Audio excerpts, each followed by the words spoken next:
Okay, guys, this is Rico Sandoval with the Rico's Report, and today I want to talk to you about an accessory dwelling unit, okay, also known as ADUs. So, what is an ADU? So, I'm going to be looking at my computer over here because that's where I'm reading a lot of this information from. Okay, an accessory dwelling unit is a cozy, separate living space on the same property where another house is located. It can be attached to the main house like a basement or garage or a standalone in the yard. Okay, so it could be a shed, it could be a detached garage as well as an attached garage and whatnot. Why are ADUs so popular? Well, they can provide extra income if rented out. They can be a home for a family member like aging parents or grown up kids. They can also increase the value of your property. Building an ADU. You need to check with local laws and regulations first, as some places have specific rules about building an ADU. Costs can vary a lot, so it's essential to plan on a budget. Hiring a professional to do the job might be a wise idea, especially since you need to take care of plumbing, electricity, and all the necessary permits. Okay, the benefits of an ADU, okay, is extra space for guest or family, potential rental income, increased property value. The challenges of an ADU is getting the right permits, making sure it fits with the neighborhood, the cost of building and maintaining it. So, if you're thinking about building an ADU for extra income or personal use, these are some of the key points to keep in mind. It can be a great investment, but it requires careful planning and understanding of local laws. It might be a good idea to consult with professionals in the field, like a real estate agent, contractors, to make sure everything goes smoothly. Okay. Now, I want to talk to you about the pros and cons about an ADU. So, the pros, let's talk about that one. It's extra income. So if you rent out the ADU, it can bring extra income every month. Housing flexibility. An ADU can house a family member, guest, or even can be used as a home office. Increase the property value. Building an ADU can increase the overall value of your property. Affordable housing solution. It can be a more affordable housing solution for renters in the expensive areas. Potential for personal use. Great as a guest house, home gym, office, or creative studio. Okay. Now, this is the cons, the not so good stuff. Okay. The cost of construction. Building an ADU can be expensive, depending on the design, materials, whether you need to hire professionals or not. Legal and permit challenges. You need to make sure you follow all local rules, which can be tricky and time-consuming. Maintenance. Having another dwelling on your property means more upkeep. Possible neighbor opposition. Neighbors may not be thrilled about your new construction, and it could affect the relationships in the community. So it doesn't matter if you have all the right permits permitted, if you have the city's okay, if you have everybody's okay to do it. But if your neighbors are not having it, chances are you might have a problem. Okay?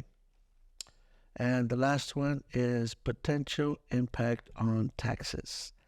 Depending on your area, an ADU might increase property taxes. So, while an ADU offers great opportunities for extra income, flexible living arrangements, and increased property value, they come with challenges. The cost, legal hurdles, and potential community pushbacks are important to consider before moving forward.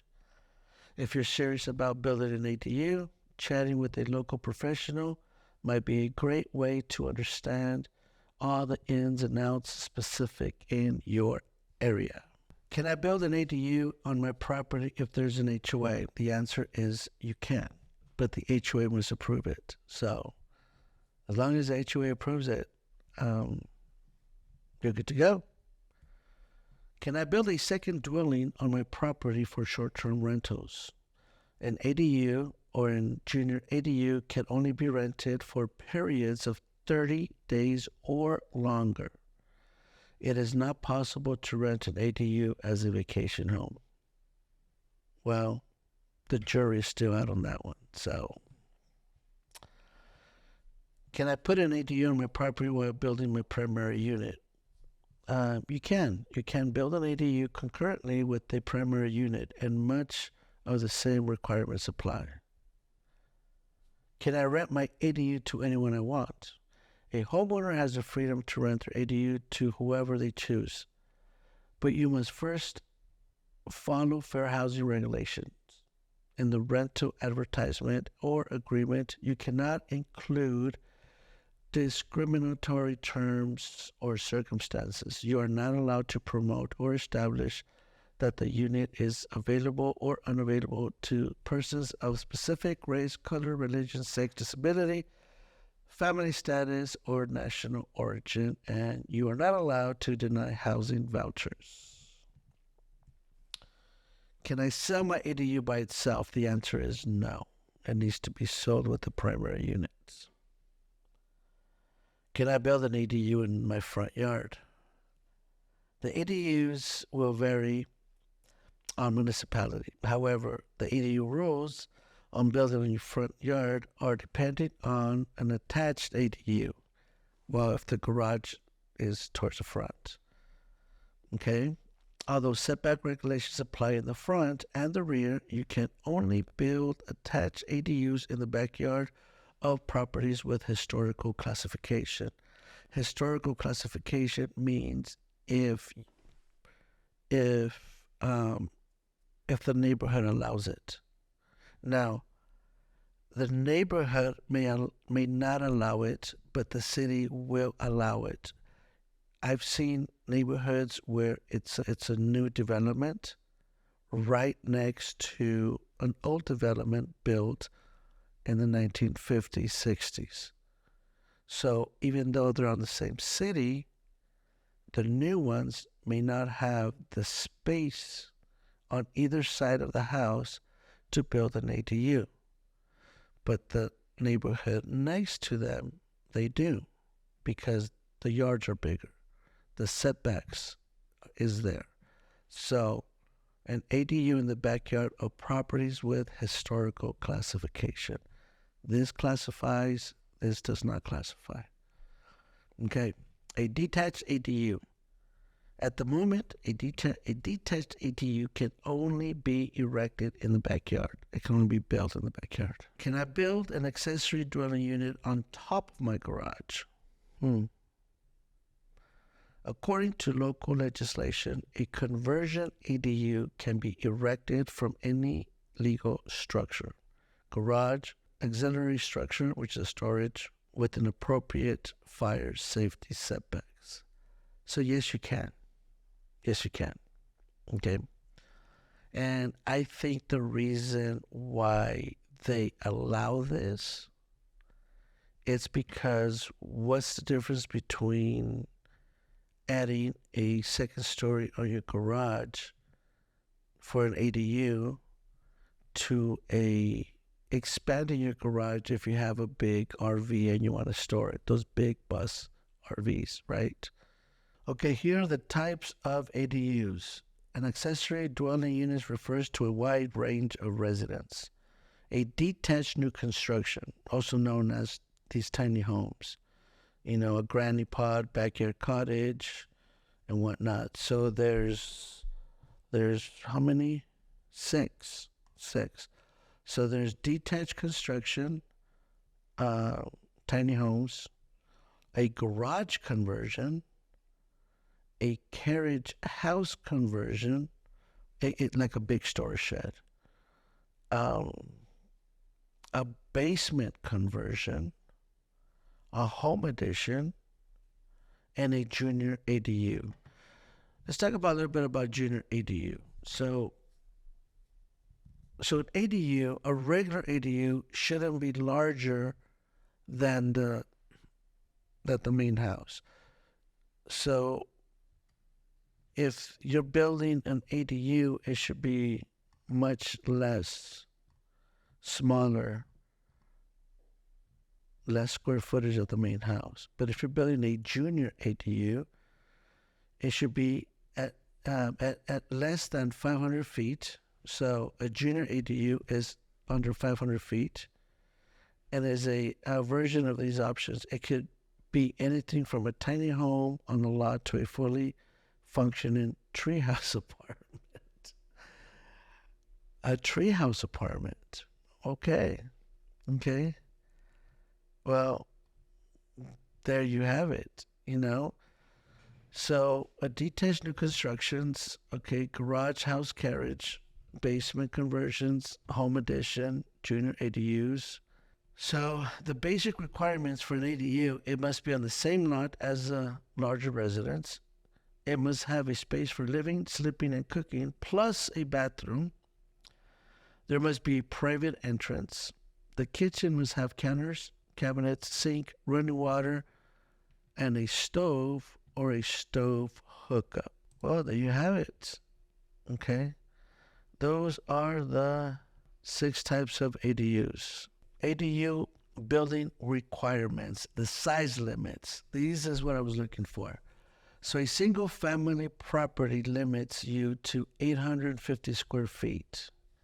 So a single family property limits you to 850 square feet. With a junior ADU stopping at a mere 500. Multifamily properties reach a limit of 1,000. For new construction flats, while conversion ADUs go up to 800 square feet. Multifamily properties reach. I guess the multifamily properties is if your neighborhood allows you to have and classify it as a separate unit, his own address, its own gas meter, his own electric meter, and its own water meter. Okay, you can reach up to 1,000 square feet. Okay, interior space requirements. Single family and multifamily properties allow up to 2 bedrooms or 50% of the primary home's floor area. This excludes junior ADUs, which permit just 1 bedroom. So you can even have a bedroom in a junior ADU, just 1 bedroom. Okay. Single family and multifamily properties allow up to 2 bedrooms or 50% of the primary home's floor area. Height requirements. 1 story or a maximum of 16 feet is permissible in a single family property. Multifamily properties do not possess specific height maximums or requirements. 1 story ADU is a maximum of 16 feet if permissible in a single family property. Okay, so it shouldn't be no more than 16 feet. Okay, multifamily property, just like I talked before, is if the city is going to permit you to have that as a completely separate unit, you can have it as high as you can, the height of the roof. Okay, electricity and utilities. You wouldn't pay extra utility fees as your ADU utilities and electricity will connect to your principal homes. So here it says you don't pay extra, meaning that you're not required to to add its separate utilities, gas meter, electric meter, and water meter. So all these are good. So you're not required to. Okay. So you could finance your ADU. You could get a home equity line of credit, refinance your house, PACE programs, community development loans. So you could qualify for all that. Is an ADU a tax write-off? Adding an ADU may impact your income taxes, which can be rather complicated. It's best to discuss the implications with a tax advisor. The rental income you receive for your ADU is taxable. Still, you can deduct the cost of maintenance and depreciate the cost of construction, which can often reduce or eliminate the tax increase. You may also have capital gains tax related to the increased value when you sell the property. How much does an ADU permit cost in California? Well, a permit in California, ADUs permits can cost anywhere between $2,000 and $11,000, depending on the location and overall design. So now it says here, depending on the location. So you could say, yeah, I live in an Empire. It's going to be cheaper than LA County. Well, San Bernardino might be cheaper than Rancho Cucamonga, and Rancho Cucamonga is in an Empire as well as San Bernardino. Now here it says, does an ADU count as square footage? Yes, an ADU does count as additional livable square footage to the property. However, the value of that square footage will depend on whether it's detached or attached ADU or conversion, modification of existing garage conversion. In addition, the value of the extra square footage will depend on the type of the ADU. Meaning, is it 2-bedroom, 1-bedroom, junior ADU? It's all going to determine. But nevertheless, it's part of the square footage of the house, which means if the main house is 1,200 square feet and the additional dwelling unit is 800 square feet, so that's 2,000 square feet. So it's a 2,000 square feet property. So there you go, guys. This is all I have for today. I hope it was informative, and I hope you guys find value. If you guys need some more information on any other topic and building permits, I'll be more than happy to do the legwork for you guys. I enjoy doing this. If you guys are listening to me on social media, please support us. If you guys are listening to us on YouTube, please subscribe and hit the like button and the notification and help us with the algorithm. And without further ado, guys, you guys have a good one. If you guys have any questions, you could leave your comment and we'll be more than happy to answer them. Thank you and have a great day.